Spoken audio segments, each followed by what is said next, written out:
தமிழில் தான் வீடியோ வரும். ஒருவேளை ஆங்கிலத்தில் டப் செய்த ஆடியோவாக வந்தால் செட்டிங்ஸை மாற்றிக்கொள்ளவும். அக்கிரமக்காரரில் ஒருவராக எண்ணப்பட்டார் என்கின்ற தீர்க்க தரிசன வாக்கின்படியே 2 குற்றவாளிகளின் மத்தியிலே குற்றம் செய்யாத இயேசு அந்த கேடடைந்தவராக, முகத்திலே துப்பப்பட்டவராக, சிரசிலே முள்முடி சூட்டப்பட்டவராக, சரீரம் எல்லாம் வாரினால் அடிக்கப்பட்டவராக, இரத்தம் சிந்த சிந்த சிலுவையில் தொங்கினார் இயேசு.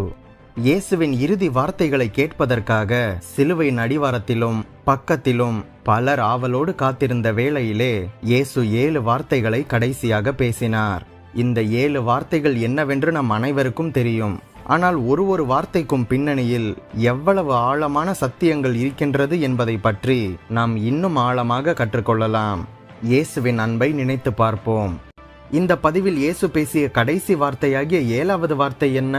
ஏன் இயேசு அப்படி கூறினார்? எதற்காக கூறினார்? அதன் அர்த்தங்கள் என்ன என்பது பற்றி விரிவாக பார்க்கலாம். நம் Bible wisdom Tamil WhatsApp channel link டிஸ்கிரிப்ஷனில் இருக்கின்றது. கிளிக் செய்து வாட்ஸ்அப்பிலும் இணைந்து கொள்ளுங்கள்.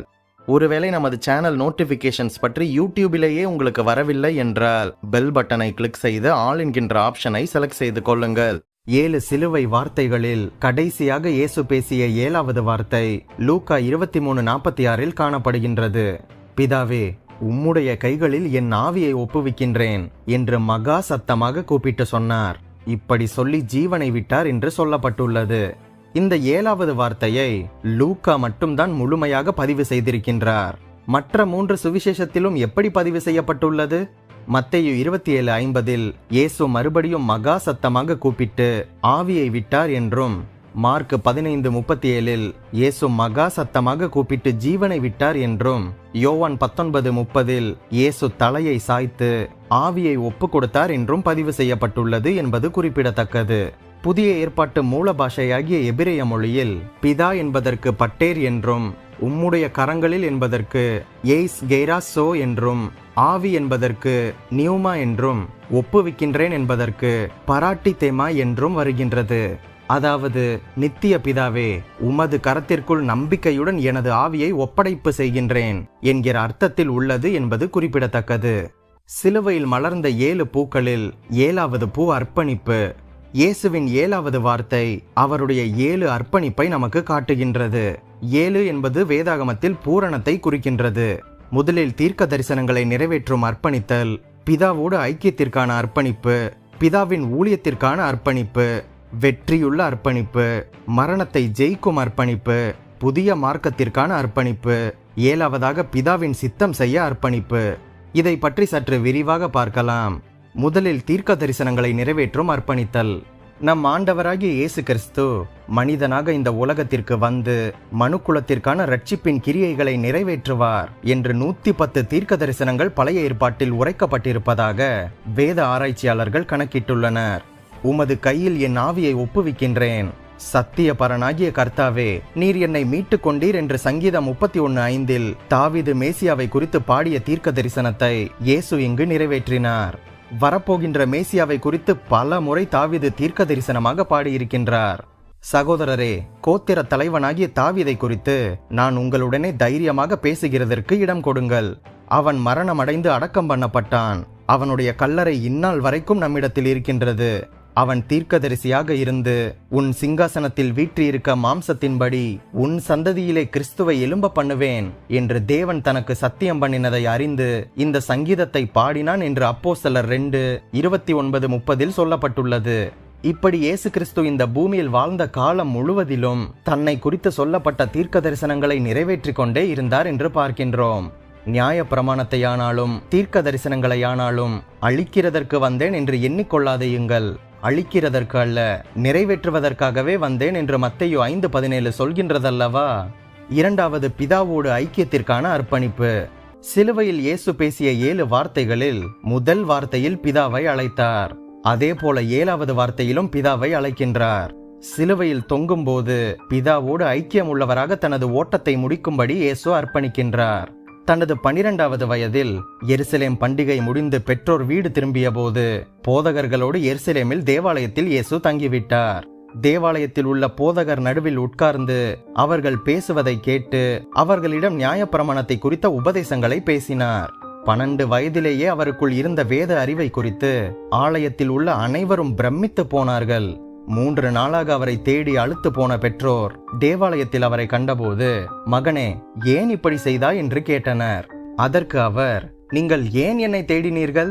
என் பிதாவுக்கு அடுத்தவைகளில் நான் இருக்க வேண்டியது என்று நீங்கள் அறியீர்களா என்று பதிலளித்தார். இவ்விதமாக தேவகுமாரனாகிய இயேசு கிறிஸ்து தனது பிதாவோடு ஐக்கியமாக வாழ தன்னை முழுமையாக அர்ப்பணித்திருந்தார். இதைத் தொடர்ந்து இயேசுவினுடைய ஊழியம் தொடங்கின போதும் கூட மத்தேயு 5, 6, 7 அதிகாரங்களில் தன்னுடைய மலை பிரசங்கத்தில் பிதாவே என்று 17 முறை உச்சரிக்கின்றார்.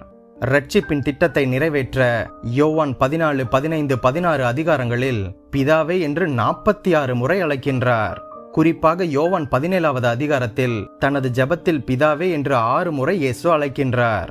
இயேசுவை பிடிக்க வந்த வேளையிலும் கூட பிதா எனக்கு கொடுத்த பாத்திரத்தில் பானம் பண்ணுவேன் என்று யோவான் 18:11 கூறுகின்றார். சிலுவையில் அவர் தொங்கும் போது கூட தனது முதல் வார்த்தையிலும் 7வது வார்த்தையிலும் பிதாவை அழைக்கின்றார்.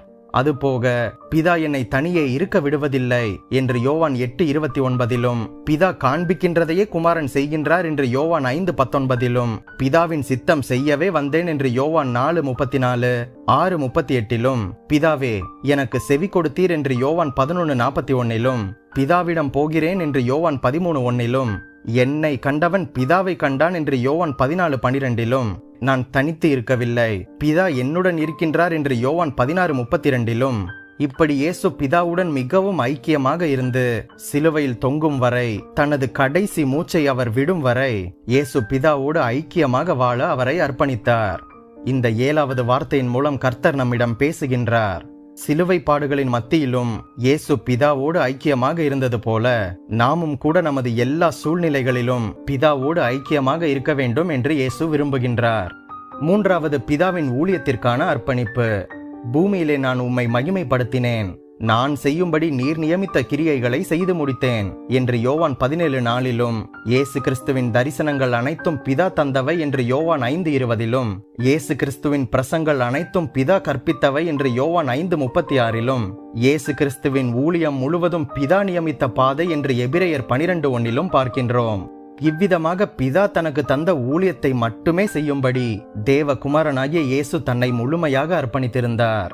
அவருடைய ஊழிய அர்ப்பணிப்புக்கு தடையாக இருந்த உலக பூர்வமான தகப்பனோ தாயோ சகோதர சகோதரிகளோ குறுக்கே வர அவர் எப்பொழுதும் அனுமதிக்கவில்லை.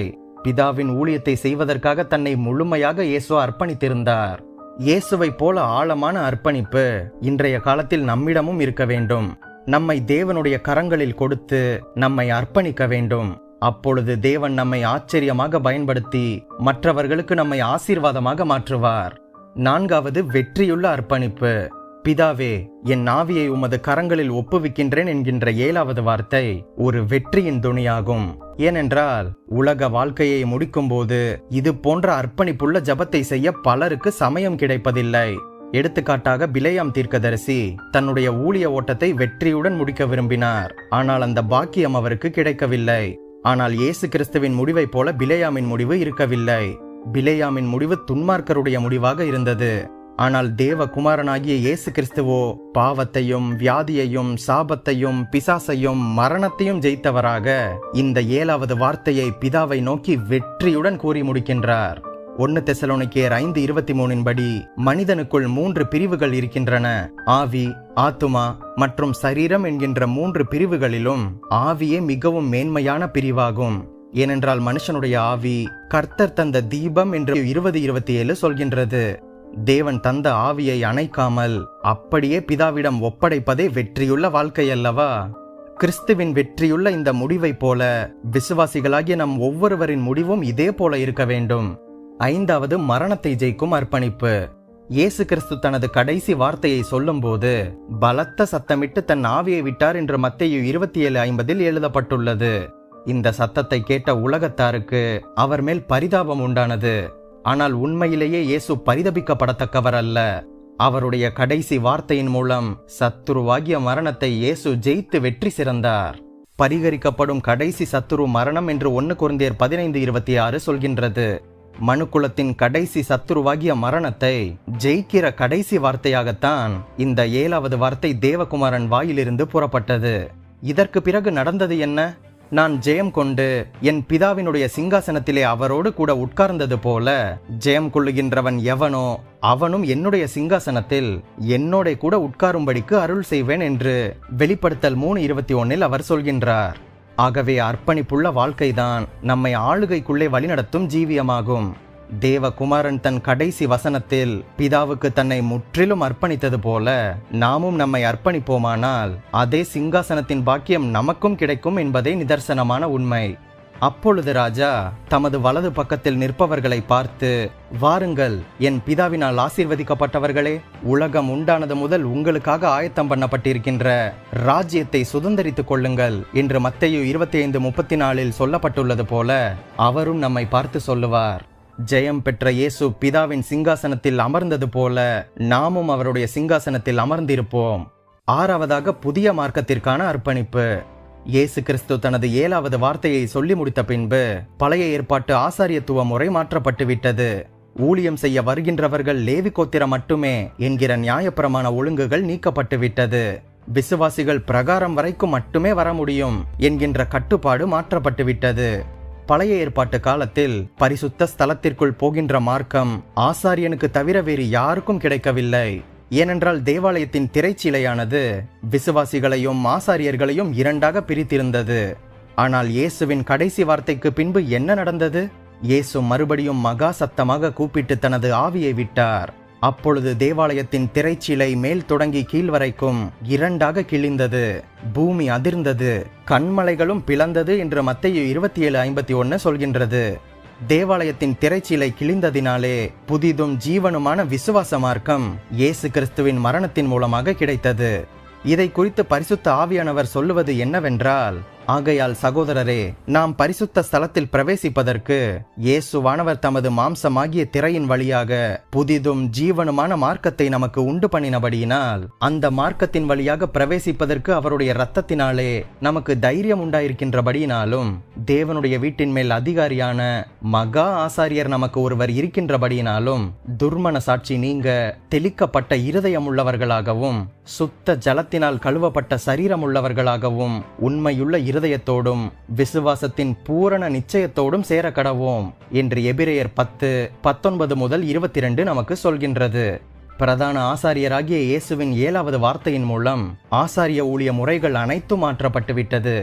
ஆராதனை முறைகளும் மாற்றப்பட்டுவிட்டது. இன்று யார் வேண்டுமானாலும் ஊழியத்திற்கு அழைக்கப்படலாம். யார் வேண்டுமானாலும் மகா பரிசுத்த ஸ்தலத்திற்கு சென்று ஜெபிக்கலாம். இதுவே புதிதும் ஜீவனுமான விசுவாச மார்க்கம். 7வதாக பிதாவின் சித்தம் செய்ய அர்ப்பணிப்பு.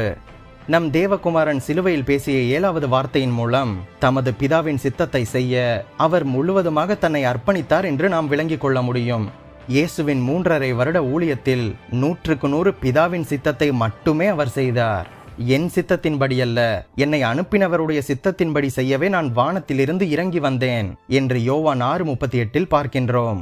பிதாவின் சித்தத்தை பற்றிய வெளிப்பாடு இயேசுவுக்கு தெளிவாக இருந்தபடியினால் அவர் சிலுவை மரணத்தை குறித்து திரும்ப திரும்ப பேசினார். அப்படியே மனுஷகுமாரனும் ஊழியம் கொள்ளும்படி வராமல் ஊழியம் செய்யவும் அநேகரை மீட்கும் பொருளாக தம்முடைய ஜீவனை கொடுக்கவும் வந்தார் என்று மத்தேயு 20:28 அவர் சொல்கின்றார். அதே போல இயேசுவின் மரண வேளை வந்தது. கெத்சமனே தோட்டத்தில் இரவெல்லாம் இயேசு ஜெபித்தார். 3 முறை முழங்கால் படியிட்டு முகம் குப்புற விழுந்து ஜெபிக்கும் போது, என் சித்தம் அல்ல உமது சித்தமே ஆக கடவது என்று இயேசு ஜெபித்ததை மத்தேயு 26:39-42-44 நாம் பார்க்க முடியும். ஆகவே விசுவாசிகளாகிய பரிசுத்தவான்களாகிய நாமும் கூட இயேசுவை போல அர்ப்பணிப்போடு நமது ஜீவியத்தை முடிக்க வேண்டும். தேவ சித்தத்தை செய்ய நம்மை முழுமையாக ஒப்பு கொடுக்க வேண்டும். இந்த மாதிரியான அர்ப்பணிப்பின் மூலம் ஆர்ப்பரிப்பான முடிவை தேவன் நமக்கு தருவார் என்பது நிச்சயம்.